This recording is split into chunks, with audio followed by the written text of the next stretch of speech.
Hello बच्चों, कैसे आप सभी। होप करती हूँ कि सभी बहुत अच्छे होंगे। ये वीडियो क्लास 10th के स्पेशली बच्चों के लिए है, मतलब क्लास 10th के बच्चों के लिए है। सो जितने भी बच्चे हैं जो साइंस का सिलेबस जानना चाहते होंगे तो उनके लिए है। मैं इस वीडियो में आप लोगों को डिटेल्ड साइंस का सिलेबस बताने वाली हूँ, डिस्कस करने वाली हूँ, एक तरीके से कह सकते हैं। और हम ये भी डिस्कस करेंगे कि किस चैप्टर में से क्या क्या चीज़ें डिलीट कर दी गई हैं, मतलब इस साल आपका क्या क्या चेंजेस किया गया है सिलेबस में। ठीक है, तो इसके बारे में हम डिस्कस करेंगे। एक डिटेल डिस्कशन है ये सारे चैप्टर्स का। उसके बाद आप बताइएगा कि हम किस तरीके से स्टार्ट करें, क्योंकि सारी चीज़ें स्टार्ट भी करनी है, पढ़ाई तो स्टार्ट करनी पड़ेगी ना, ताकि आप अच्छे स्कोर कर सकें। और बहुत इस बार कुछ चीज़ें आसान भी की गई हैं कि जो बच्चे थोड़े से पढ़ने में कमज़ोर हैं उनके लिए भी कुछ चीज़ें की गई हैं जो हम आगे डिस्कस करेंगे। सो चलिए सिलेबस डिस्कस करना शुरू कर देते हैं क्लास 10th का साइंस का। एक रिक्वेस्ट थी, अगर आप मेरे चैनल पर नए हैं, वीडियो पसंद आती है तो फिर वीडियो को लाइक कीजिएगा, दोस्तों के साथ शेयर कीजिएगा। अच्छी लगेगी वीडियो तो ऑब्वियसली आप सब्सक्राइब तो कर ही लेंगे। तो चलिए शुरू करते हैं, क्लास 10th का सिलेबस डिस्कस करते हैं। 2024-25 में क्या क्या चेंजेस हमारा इस साल किया गया है। तो शुरू करने से पहले मैं आप लोगों से बता दूं कि आप लोगों का जो सबसे पहले हम ये देख लेते हैं कि जो मार्क्स का डिस्ट्रीब्यूशन, एग्ज़ाम मतलब में मार्क्स आपका किस तरीके से डिस्ट्रीब्यूट किया गया है। तो टाइमिंग आपका एग्ज़ाम का होने वाला है 3 आवर्स का आपका होने वाला है। टोटल मार्क्स होने वाले हैं 100, ऑब्वियसली 100 मार्क्स का आपका पेपर होता है, जिसमें पेपर में मार्क्स आपका 80 है और 20 मार्क्स आपका जो है वो टीचर के हाथ में दे दिया गया है। जी हाँ, इंटरनल असेसमेंट के तौर पर सॉरी 20 मार्क्स जो है वो टीचर के हाथ में है। तो ये तो आपको पूरी कोशिश करनी है कि ये इसमें से कम 15 और 16 17 तो लेके ही आए, पर मिनिमम 15 तो मिलना ही चाहिए। एक्चुअली टीचर्स दे भी देते हैं, ऐसा नहीं है कि नहीं देते हैं, कंजूसी वो 20 मार्क्स में नहीं करते हैं। तो यही मैं आप लोगों को बताने वाली थी कि जो बच्चे मतलब बहुत मुश्किल से पास होने का, मतलब बहुत ज़्यादा कमज़ोर हैं, नहीं पढ़ पाते हैं, उनके लिए ये एक गोल्डन कह सकते हैं कि अपॉर्चुनिटी टाइप का चांस जैसा है कि वो पास हो जाएंगे ईजिली। किस तरीके से होंगे ये मैं बताती हूँ। इंटरनल असेसमेंट में आपका 20 मार्क्स है, 15 मार्क्स तो मिनिमम आपको टीचर दे ही देगी। जो बहुत अच्छे बच्चे होते हैं उनको 17 18 ऐसा मार्क्स डिस्ट्रीब्यूट करती है टीचर। टोटल आपको दे देगी वो 15 मार्क्स। तो आपके 15 मार्क्स मिल गए, आपको 33 मार्क्स चाहिए पास होने के लिए। आपका 80 मार्क्स के पेपर में यार कुछ तो लिख के आओगे, मैं ये भी आपको बताऊंगी कि क्या लिख के आओगे, कैसे लिख के आओगे तो आप पास हो जाओगे। तो पास होने की चिंता तो आप छोड़ दो, ठीक है। आप सोचो कि जो कमज़ोर है वो फर्स्ट डिवीज़न कैसे आए, और जो मतलब फर्स्ट डिवीज़न में ऑलरेडी है वो टॉप करने का सोचे कि वो 90+ लेके आए, क्योंकि इस साल आपका काफ़ी ज़्यादा इंपॉर्टेंट होने वाला है।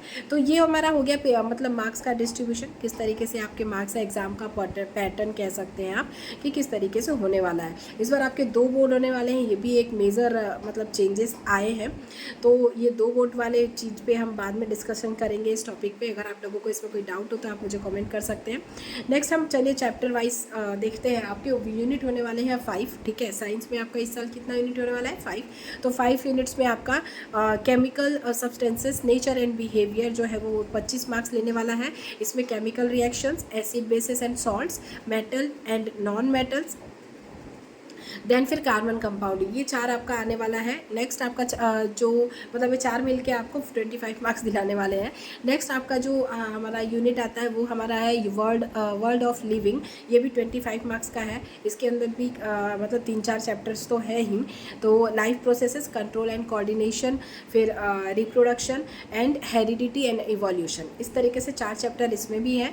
नेक्स्ट हमारा यूनिट आता है नेचुरल फिनोमिना, जो कि आपका 12 मार्क्स कवर करता है। Light, human eye and colourful world, ये 2 चैप्टर इसके अंदर आते हैं जो 12 मार्क्स कवर करते हैं। 6 डिवाइड, या फिर कि कभी किसी में से थोड़ा ज़्यादा या किसी में से कम भी पूछा जाता है। फिर नेक्स्ट हमारा इफेक्ट ऑफ करंट जो है वो भी 13 मार्क्स कवर करता है आपका।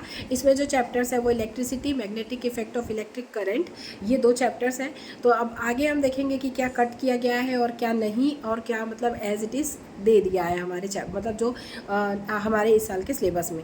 नेक्स्ट हमारा आता है नेचुरल रिसोर्सेज, जो 5 मार्क्स कवर करता है। तो इसमें हमारा आएगा आवर एनवायरनमेंट, मतलब 5 मार्क्स कवर कर रहा है, ठीक है। नेक्स्ट फिर हमारा है केमिकल रिएक्शन। अब देख रहे हैं कि हम ये देख रहे हैं कि किसमें कितना रिडक्शन किया गया और किसमें नहीं। तो केमिकल रिएक्शन में आपका मतलब कोई रिडक्शन नहीं किया गया है, एज इट इज़ आपको पूरा मतलब दे दिया है, पूरा आपको चैप्टर पढ़ना है, इसमें कोई रिडक्शन नहीं है भैया।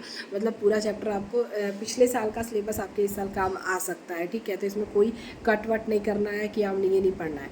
नेक्स्ट हमारा आता है एसिड बेसिस एंड सॉल्ट। इसमें भी कोई रिडक्शन नहीं है, एज इट इज़ आपको पूरा चैप्टर दे दिया है। पिछले साल का जो था सिलेबस वो इस साल भी आपको पूरा एज इट इज़ है। नेक्स्ट हमारा आता है मेटल एंड नॉन मेटल। तो इसमें भी आपको नो रिडक्शन, कोई रिडक्शन नहीं है, ये भी आपका पूरा मतलब पढ़ना ही है, पूरा आपका आने वाला है। उसके बाद हमारा नेक्स्ट चैप्टर जो है वो है कार्बन एंड इट्स कंपाउंड है। हाँ, कार्बन एंड इट्स कंपाउंड है। इसमें भी हमारा कोई रिडक्शन नहीं किया गया है, एज इट इज़ आपको पूरा चैप्टर पढ़ना है। मतलब ऐसा है भैया कि मतलब ठीक है, पूरा जितना है उतना पढ़ो, कितना मतलब थोड़ा बहुत ही कट किया गया है। एज सच बड़ा कोई चेंजेस नहीं आया है सिलेबस में, बट हाँ छोटी छोटी चीज़ें भी हमें खुशी दे जाते हैं। और ऐसा कोई चीज़ जो कठिन हो, मतलब जैसे देख लीजिए पीरियोडिक क्लासिफिकेशन ऑफ एलिमेंट्स, ये फुल्ली डिलीटेड कर दिया गया है, मतलब बिल्कुल आपको पढ़ना ही नहीं है। तो ये भी एक मतलब टफ ही टॉपिक था, तो हटा दिया गया है। फिर उसके बाद नेक्स्ट आता है हमारा लाइफ प्रोसेसेस। तो इसमें लाइफ प्रोसेस में कोई रिडक्शन नहीं किया गया है, no reduction, as it is पूरा चैप्टर आपको पढ़ना है, ठीक है। और मतलब लाइफ प्रोसेसेस में ऐसी चीज़ें हैं कि जो पहले भी कट की जा चुकी है, तो वो उनको भी पूछ देता है। मतलब इसमें काफ़ी कुछ ऐसा है जो आपको पूछ सकता है, तो ये हम पूरा डिटेल में पढ़ेंगे। और जो चीज़ें नहीं भी मेंशन है वो भी थोड़ा बहुत देख लेंगे कि अगर उससे क्वेश्चन आ जाते हैं तो किस तरीके से आपको मतलब लिखना है, ताकि आपको एटलीस्ट मार्क्स मिले, ऐसा ना हो कि आपका छूट जाए। उसके बाद हम नेक्स्ट इसके आगे बढ़ते हैं। लाइफ प्रोसेस के बाद हमारा नेक्स्ट आता है, इसके बाद हमारा कार्बन एंड कोऑर्डिनेशन आता है, जिसमें कोई रिडक्शन नहीं है, कोई चेंजेस नहीं है, एज इट इज़ पूरा चैप्टर पढ़ना है आपको। देन फिर रिप्रोडक्शन है, तो ये भी आपको पूरा चैप्टर पढ़ना है, नो रिडक्शन, इसमें भी कोई रिडक्शन किसी भी टाइप का नहीं किया गया है। नेक्स्ट हमारा आता है हेरिडिटी एंड इवोल्यूशन, जो कि फुल्ली डिलीटेड है, मतलब पूरा चैप्टर ही आपको पढ़ना नहीं है, कोई टेंशन नहीं है, ये वाला चैप्टर पूरी तरीके से हटा दिया गया है। नेक्स्ट हमारा आता है लाइट, ठीक है। तो लाइट में से डेरिवेशन को हटाया गया है। नेक्स्ट चैप्टर क्या है, लाइट है, उसमें से डेरिवेशन को हटा दिया गया। पता नहीं क्यों हटाया गया है, हमारे लिए तो अच्छी बात है, इस साल आपको पढ़ना नहीं पड़ेगा डेरिवेशन।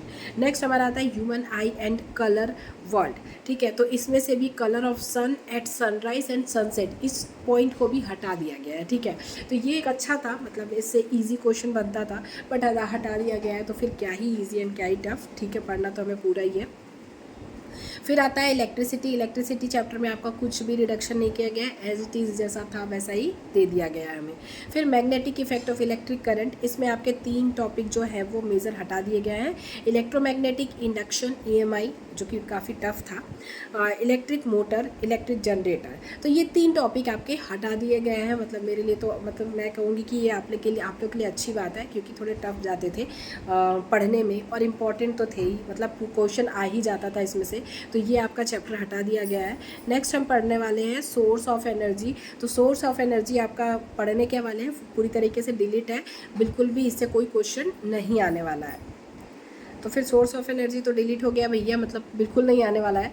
तो उसके बाद नेक्स्ट हमारा आता है आवर एनवायरनमेंट, जो कि कोई रिडक्शन नहीं किया गया है आवर एनवायरनमेंट में। तो ये वाला मतलब ये पूरा ही आपको पढ़ना है, और इसमें कोई भी चेंजेस नहीं है। तो टोटल आपके मतलब कुछ चीज़ें हटाई गई हैं और कुछ चीज़ें एज इट इज़ दे दी गई हैं कि भैया लोअर पढ़ो। तो जो चीज़ एज इट इज़ आ गई है वो तो आपको मिल जाएगा। कुछ लोग क्या पुरानी बुक्स से भी पढ़ते हैं, तो उनके लिए ये है कि पुरानी बुक्स मतलब में सारी चीज़ें हैं, बट इस साल वाली जो बुक आपकी आएगी उसमें इस साल के सिलेबस के अकॉर्डिंग चीज़ें रहेंगी, तो जो चीज़ हटा दी गई है वो चीज़ नहीं मिलेगी उसमें।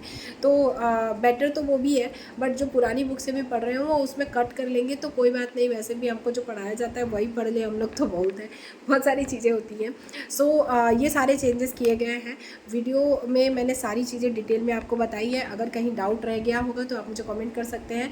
फिर से मिलेंगे किसी दूसरे सब्जेक्ट के सिलेबस के साथ। अगर आपको कोई मतलब हो कि प्लीज़ मैम इस सब्जेक्ट का सिलेबस डिस्कस कर दीजिए, तो फिर आप मुझे कमेंट कीजिएगा, फिर हम उस सब्जेक्ट का सिलेबस डिस्कस करेंगे और सारी चीज़ें के मतलब डिटेल में अब आगे क्लासेस शुरू करेंगे। तो जो भी बच्चे जुड़ना चाहते हैं वो जुड़ सकते हैं, पढ़ना चाहते हैं पढ़ सकते हैं। आपके सारे डाउट्स जो है वो मैं क्लियर करूँगी, ठीक है। तो चलिए मैं मिलूँगी आप लोगों से अपनी अगली वीडियो में।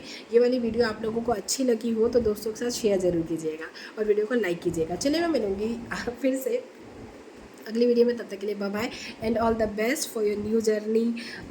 एक तरीके से कहा जाए तो 10th जो है वो आपका स्टार्टिंग है, ऐसा कह सकते हैं। इसके पहले आपके जितने भी मार्क्स आए हो कोई मतलब नहीं है। 10th का और 12th का मार्क्स आपको हर जगह हर कोई पूछता है, सो ध्यान रखिएगा इस बात को। चलिए ठीक है, इसी के साथ शुरू करेंगे बिना टेंशन के। Bye bye, all the best, thank you, thanks for watching.